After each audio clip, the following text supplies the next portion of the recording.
3월 10일 공권력 사진에 의해 희생되신 태극기 애국열사 5인에 대한 묵념이 있겠습니다. 일동 묵념.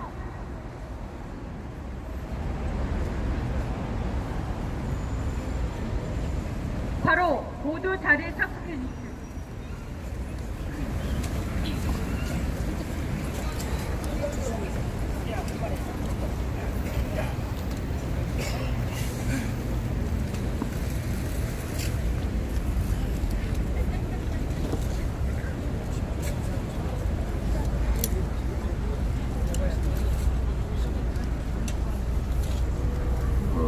우리 공화당 광화문 천막 당사 투쟁 2017년 3월 10일 억울하게 돌아가신 5분에 대한 진상규명을 위한 천막 투쟁 66일차 되는 날입니다.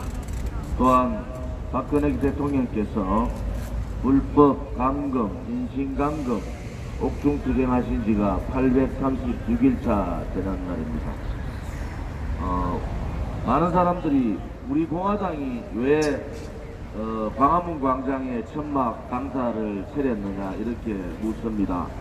다시 한 번 더 말씀드리면은 우리 공화당은 2017년 3월 10일 날 죄 없는 박근혜 대통령이 탄핵되는 그날 공권력의 잘못으로 헌법재판소 앞에서 5분이 돌아가셨습니다.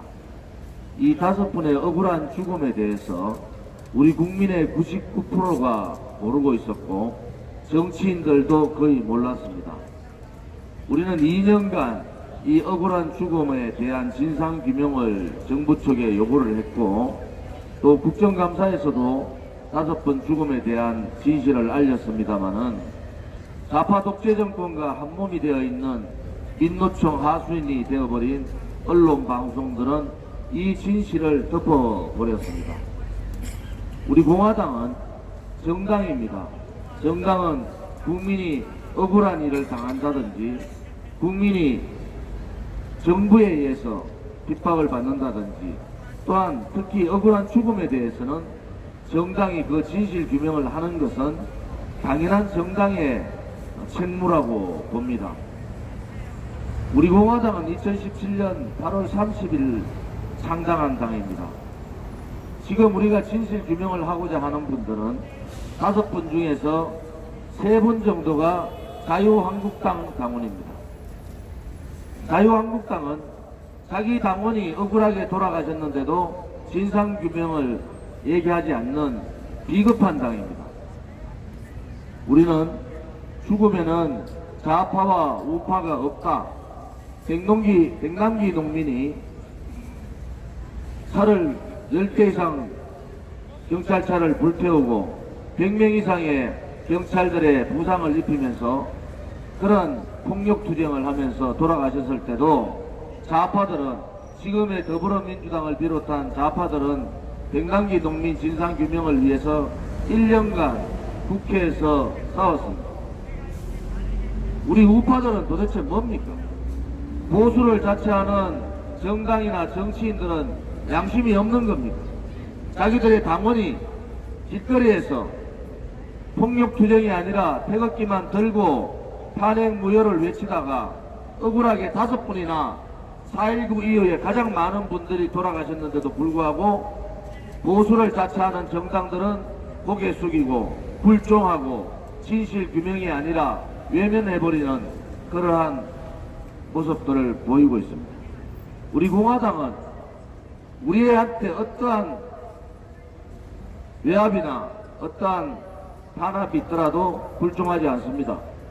진실규명 투쟁과 진상규명 투쟁, 억울한 분들에 대한 그분들에 대한 책임자 처벌을 위해서는 끝까지 정의의 투쟁을 한다는 말씀을 드리겠습니다. 대한민국은 자유민주주의 국가입니다.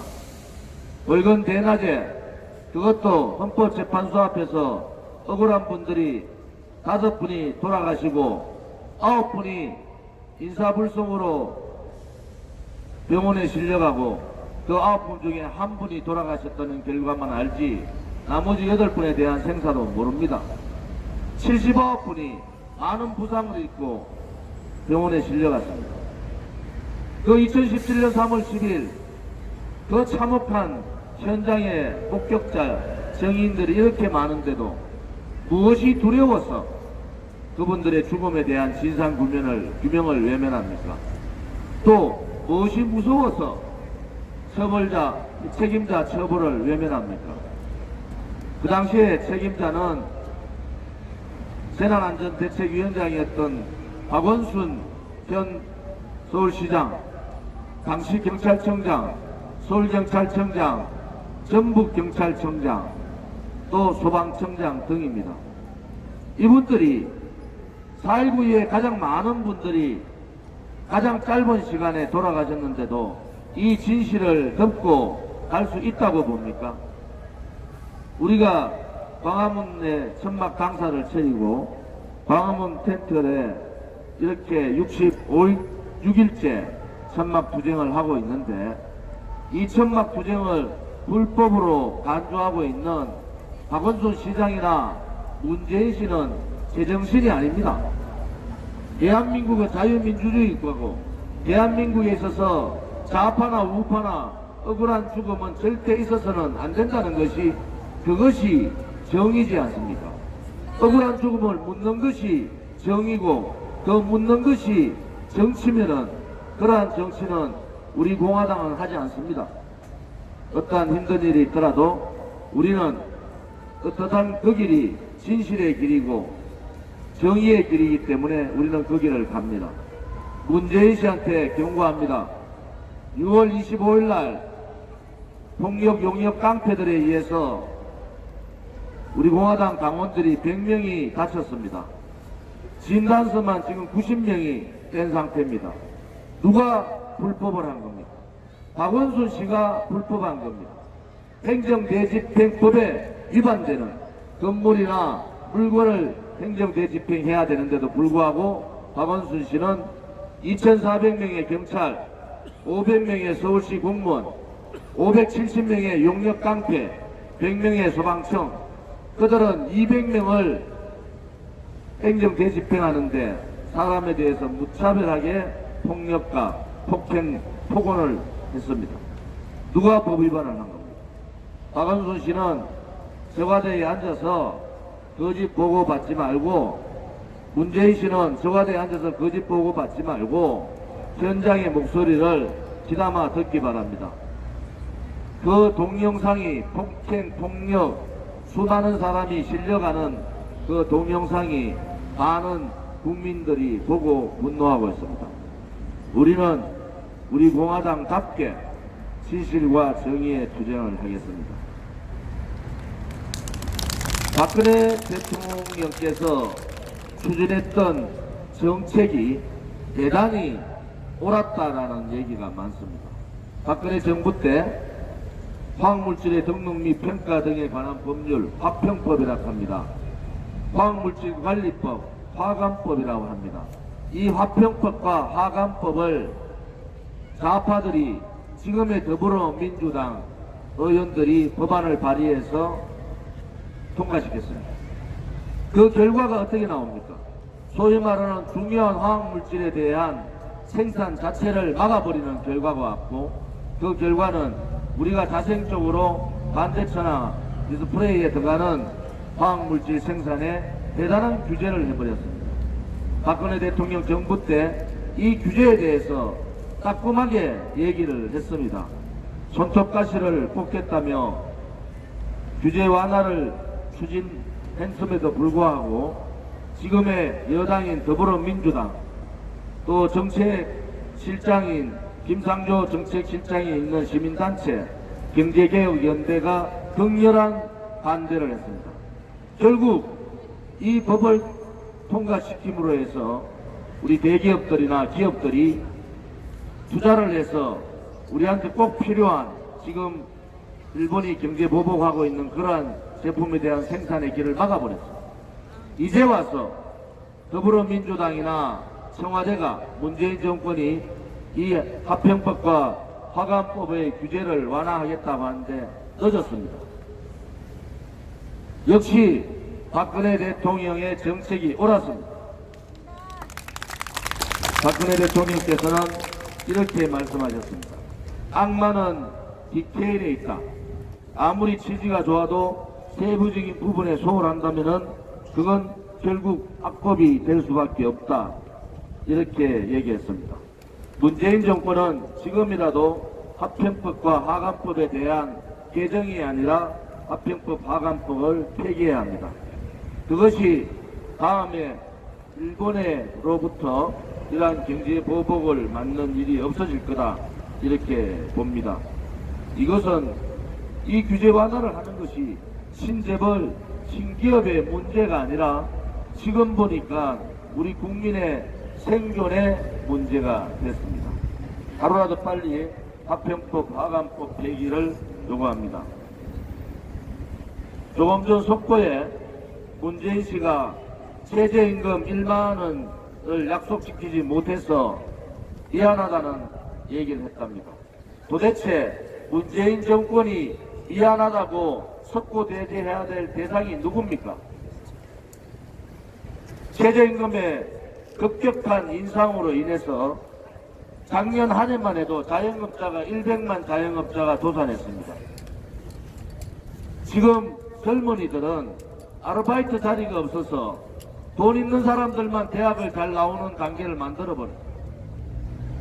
최저임금 1만 원 인상으로 인해서 대한민국의 경제가 얼어붙고 대한민국이 경제가 완전히 어려운 상황이 됐는데도 불구하고 1만 원 인상을 못해서 미안하다는 말을 하는데 도대체 문재인 씨가 그 3자 합법으로 미안하다고 하는 그 대상이 도대체 누굽니까?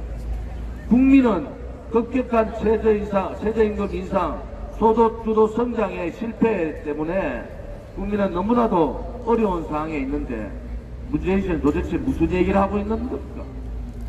지금 나라 경제가 완전히 무너지고 시장이 소득주도 성장을 거부해버렸습니다. 경제주체인 시장이 거부한 정책을 아직도 미련을 두고 있는 이 좌파 독재 정권의 무능, 그들의 잘못된 그러한 용기가 대한민국을 망하게 하고 있습니다. 지금이라도 좌파들은 잘못된 정책에 대해서 과감하게 폐기하는 그러한 용기가 필요합니다. 그 첫 번째가 원전 폐기입니다. 원전 폐기를 지금이라도 당장 폐기해야 합니다.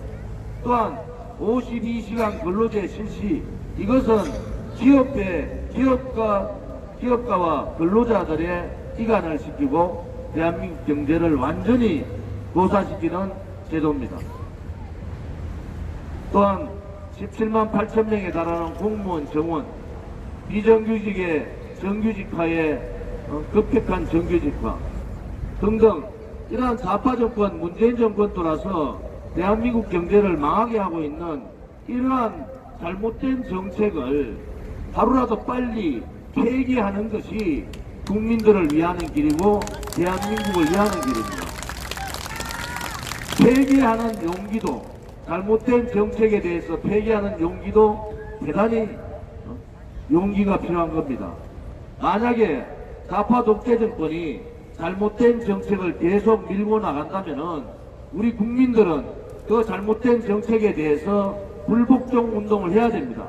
원전 폐기에 대한 불복종, KBS의 잘못된 공영방송의 운영에 대한 불복종, 52시간 근로제에 대한 불복종, 최저임금 인상에 대한 불복종, 52시간 또한 비정규직의 정규직화에 대한 불복종, 공무원 17만 8천 명에 대한 불복종, 이러한 부분을 누가 하겠습니까?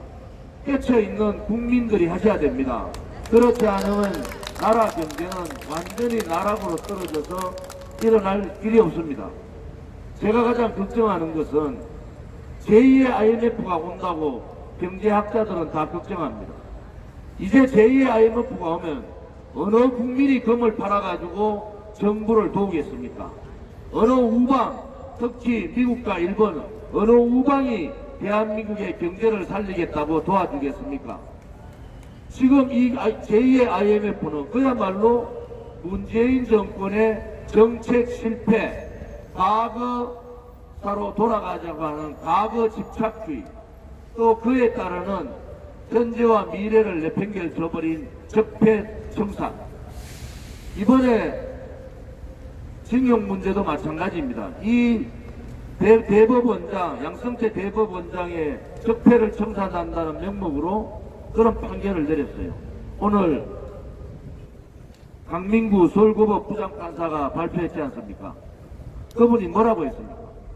징용 문제에 대해서 일제강점기 당시 강제징용에 당한 한국 피해자의 문제에 대해서 법원은 정부가 외교적으로 정책적으로 푸는 시간을 준 것이다. 지금 박근혜 정부는 외교적으로 정책적으로 풀기 위해서 굉장히 노력을 했고 법원은 그 시간을 준 것인데 문재인 좌파 독재 정권은 양승태 대법원장을 이거를 빌미로 해가지고 적폐청산으로 구속시켜버렸습니다. 결국 그 결과가 지금의 경제보복까지 왔다는 겁니다. 이 잘못된 문재인 정권의 적폐청산이 나라를 망하게 하고 있다. 지금은 우파를 적폐청산하는 것이 아니라 대한민국을 망하게 하는 적폐청산을 한다. 문재인 정권이 지금 하고 있는 것은 쌀적자 적폐가 아니라 새로운 적폐, 붉은 적자 적폐를 생산하고 있다. 우리 공화당은 붉은 적자 적폐청산을 반드시 하겠습니다.